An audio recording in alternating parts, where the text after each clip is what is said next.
നമസ്കാരം പ്രിയപ്പെട്ടവരെ, മൈൻഡിറ്റിൻ്റെ 4ാമത്തെ എപ്പിസോഡിലേക്ക് സ്നേഹപൂർവ്വം സ്വാഗതം ചെയ്യുന്നു. നമ്മളോടൊപ്പം പതിവ് പോലെ ഒത്തുചേരുകയാണ് പ്രിയപ്പെട്ട ബിജു തോമസ്. നമസ്കാരം ബിജു. നമസ്കാരം. നമ്മളിന്ന് സംസാരിക്കാൻ പോകുന്ന വിഷയം അല്പം ഗൗരവമുള്ളതാണ്. കഴിഞ്ഞ തവണ നമ്മൾ ജെൻസിയും ജെൻ ആൽഫയും ഒക്കെ ആയിരുന്നു. അതുമായി ബന്ധപ്പെട്ടിട്ടുള്ള മറ്റൊരു വിഷയമാണ്. പ്രത്യേകിച്ച് നമ്മുടെ നാട് അല്ലെങ്കിൽ പ്രവാസ ലോകമൊക്കെ ഇവിടെയുള്ള ആളുകളൊക്കെ ഒരു വല്ലാത്ത ഭീതിയിൽ കടന്നു പോകുന്ന കാലമാണ്. കാരണം ലഹരി അല്ലെങ്കിൽ രാസലഹരി അത് വളരെയധികം നമ്മുടെ ഇടയിൽ പ്രചാരം നേടിയിരിക്കുന്നു. പല യങ്സ്റ്റേഴ്സും പ്രത്യേകിച്ച് ഈ പറഞ്ഞ പുതിയ ജനറേഷൻ അതിന് അടിമയാകുന്നു. അപ്പോൾ അതിനെപ്പറ്റിയാണ് നമ്മളൊരു 2 എപ്പിസോഡുകളായി ചിന്തിക്കാൻ പോകുന്നത്. എന്തായാലും ബിജുവിന് ആദ്യം അതിനെപ്പറ്റി എന്താണ് പറയാനുള്ളത്? അതെ, വളരെ നല്ല വിഷയമാണ് ഇപ്പോൾ നമ്മൾ ചർച്ചയ്ക്ക് എടുത്തിരിക്കുന്നത്. അതിൽ ആദ്യമായിട്ട് എനിക്ക് പറയാനുള്ളത്, ഇത് നമ്മുടെ പേരൻസിന്, പെർട്ടിക്കുലർലി ഗൾഫിലുള്ള പേരൻസിന് ഇത് വലിയൊരു വറിയിങ് ഫാക്ടറാണ്.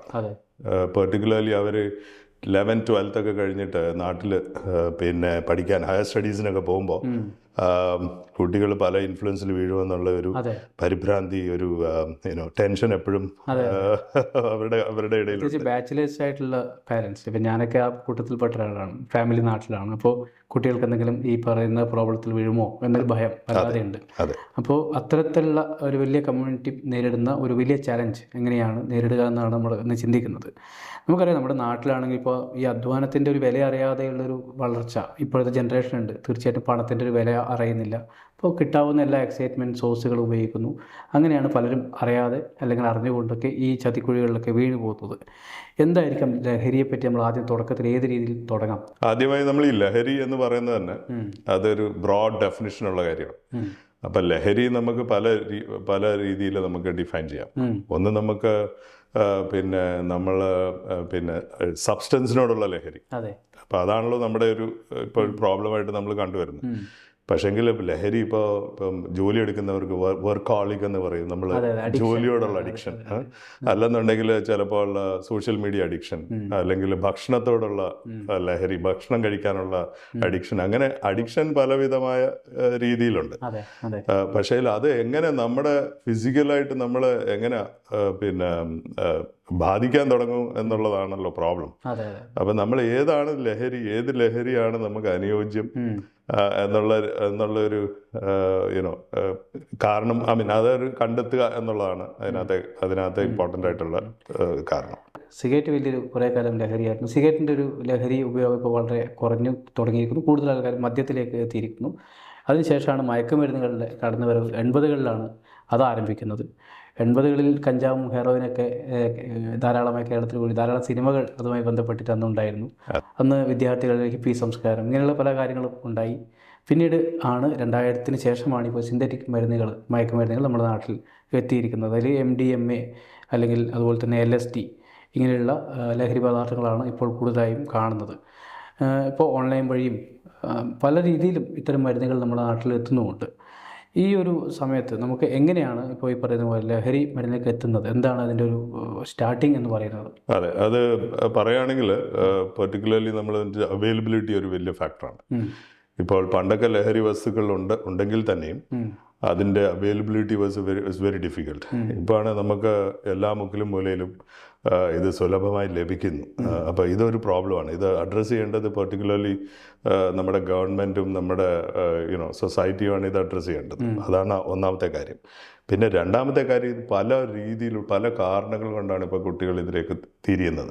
അതിൽ ആദ്യമായിട്ട് നമ്മൾ നോക്കിക്കഴിഞ്ഞാൽ, നമ്മളിത് തുടങ്ങുന്ന കുട്ടികളുടെ ഒരു ഇതെടുത്ത് നോക്കിക്കഴിഞ്ഞാൽ, ഫസ്റ്റ് ഓഫ് ഓൾ അത് പിയർ പ്രഷർ എന്ന് പറയും. നമ്മൾ മറ്റുള്ളവർ ചെയ്യുന്നത് അനുകരിക്കാനുള്ള ഒരു ടെൻഡൻസി. അപ്പോൾ പിയർ പ്രഷറിലാണ് എല്ലാവരും തുടങ്ങുന്നത്. പിന്നെ രണ്ടാമത് ക്യൂരിയോസിറ്റി. അപ്പോൾ ജനറലി നമുക്കിത് എന്താണെന്നും ഇതറിയാനുള്ള ഒരു അഭിവാഞ്ച, അല്ലെങ്കിൽ ഒരു ഇത് എന്താണെന്ന് അറിയാനുള്ള ഒരു താല്പര്യം. അപ്പോൾ അതിലൂടെയാണ് ഇത് നമ്മൾ ആദ്യമായിട്ട് ഇതെന്തെങ്കിലും ട്രൈ ഔട്ട് ചെയ്യാനായിട്ട് നമ്മൾ സാധാരണ രീതിയിൽ ശ്രമിക്കുന്നത്. മൂന്നാമതായിട്ട് എനിക്ക് പറയാനുള്ളത് ഇമോഷണൽ ആൻഡ് സൈക്കോളജിക്കൽ റീസൺസ്. ഇപ്പോൾ അറിയാമല്ലോ, ഇപ്പം പണ്ടത്തെ കൂട്ടുകുടുംബ വ്യവസ്ഥയൊക്കെ പോയി നമ്മളിപ്പോൾ ന്യൂക്ലിയർ ഫാമിലിയുടെ കാലഘട്ടത്തിലാണ്. അപ്പോൾ parents particularly are very busy, they have their own jobs, they have lot of issues to tackle. അപ്പോൾ ഇങ്ങനെ ഇരിക്കുന്ന ഒരു അവസരത്തിൽ കുട്ടികളെ ശ്രദ്ധിക്കാനുള്ള സമയം പലപ്പോഴും കിട്ടാറില്ല. അല്ലെങ്കിൽ കുട്ടികളോട് ഇരുന്ന് സംസാരിക്കാനോ കുട്ടികളുടെ കാര്യങ്ങൾ കേൾക്കാനോ അവരുടെ ആവശ്യങ്ങൾ എന്താണെന്ന് ചോദിച്ച് മനസ്സിലാക്കാനോ ഇങ്ങനെയുള്ള സമയം പേരൻസിന് ലഭിക്കാറില്ല. അപ്പം കുട്ടികൾ തന്നെ അത് ഇമോഷണലി ദേ ആർ സ്റ്റാർവിങ്. അപ്പോൾ ആൾക്കാർ മറ്റുള്ളവരോട് സംസാരിക്കാനും പേരൻസിൻ്റെ അറ്റൻഷൻ കിട്ടാനും കുട്ടികൾക്കും വളരെ ബുദ്ധിമുട്ടായിട്ടുണ്ടാവും.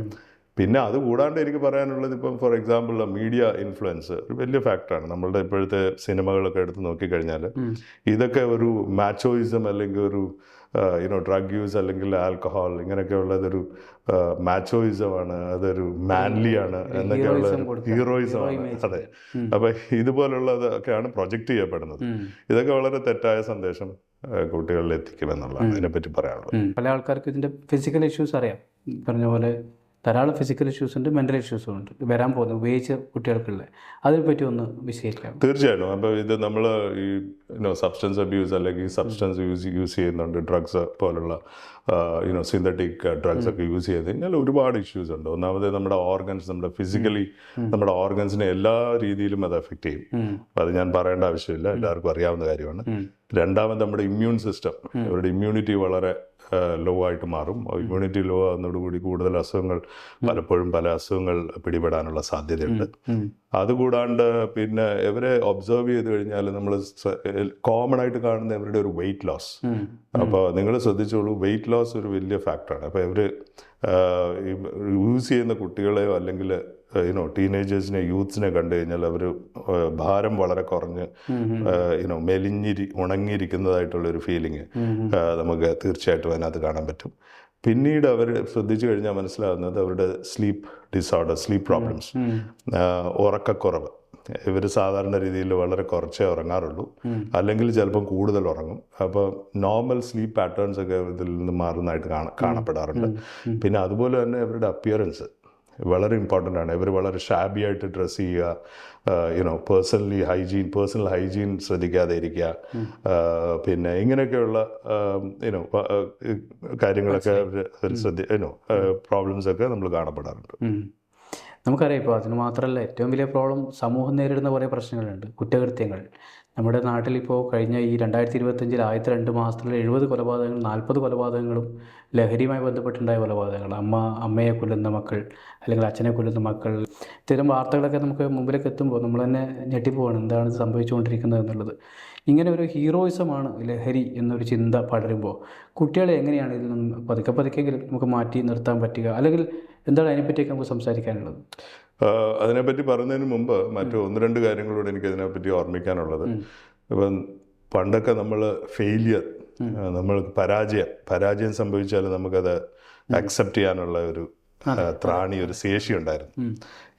ഇപ്പോഴത്തെ കുട്ടികളിൽ സെൻസ് ഓഫ് ഫെയിലിയർ അവർക്ക് സഹിക്കാൻ പറ്റില്ല. അതാണ് ആദ്യത്തെ പലപ്പോഴും നമ്മൾ ശ്രദ്ധിച്ചിട്ടുള്ളത്.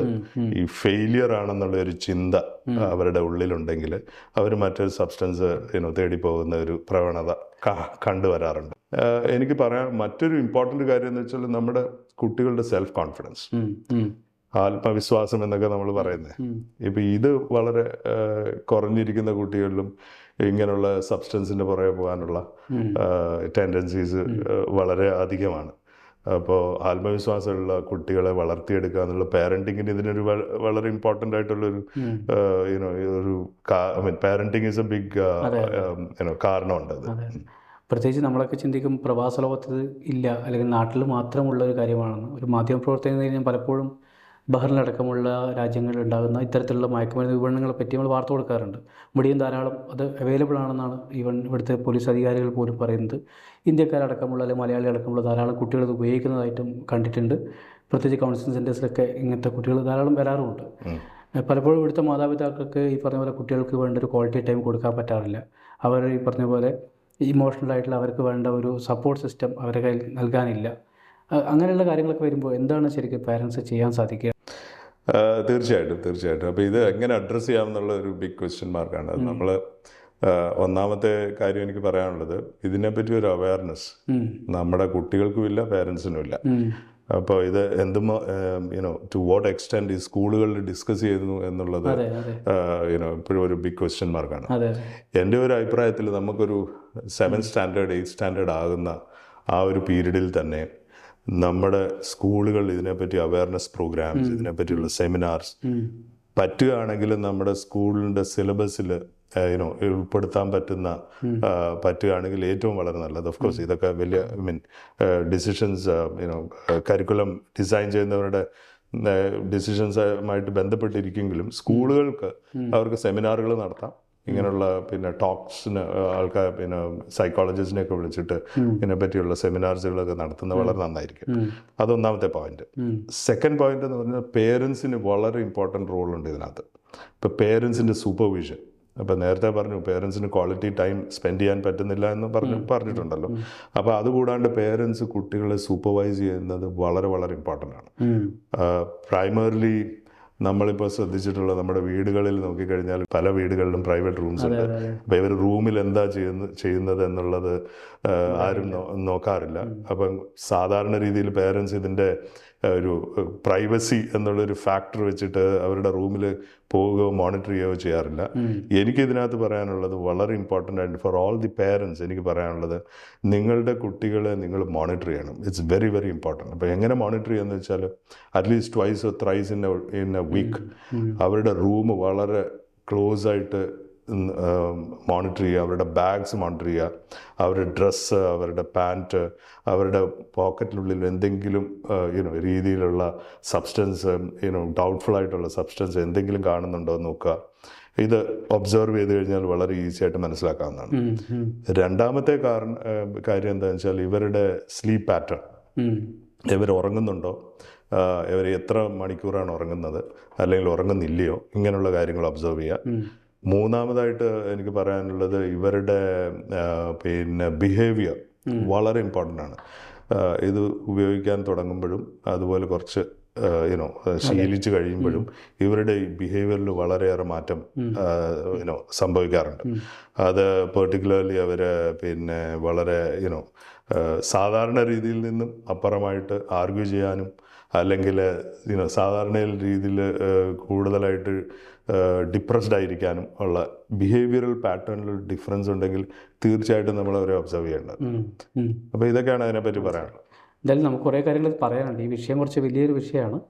ഇന്ന് നമുക്ക് ഇത്ര പറഞ്ഞു നിർത്താം, കാരണം കൂടുതൽ സൊല്യൂഷൻസും മറ്റ് കാര്യങ്ങളും അടുത്ത എപ്പിസോഡിൽ നമുക്ക് കൂടുതൽ പറയാൻ തോന്നുന്നു. കാരണം ഇപ്പോഴത്തെ ഒരു ടൈം ലിമിറ്റ് നമുക്ക് ഇവിടെ തീരുകയാണ്. അടുത്ത ആഴ്ച കൂടുതൽ പറയാം അല്ലേ? തീർച്ചയായിട്ടും. ഓക്കെ, അടുത്ത ആഴ്ച നമ്മളിതിൻ്റെ സൊല്യൂഷൻസ് അല്ലെങ്കിൽ ബഹ്റിൻ അടക്കമുള്ള രാജ്യങ്ങളിൽ എങ്ങനെയാണ് ഇതിനെ നമുക്ക് നേരിടാൻ പറ്റും എന്നുള്ള കാര്യങ്ങളൊക്കെ വിശദീകരിക്കുന്നതായിരിക്കും. അതുവരേക്കും നന്ദി, നമസ്കാരം. നന്ദി.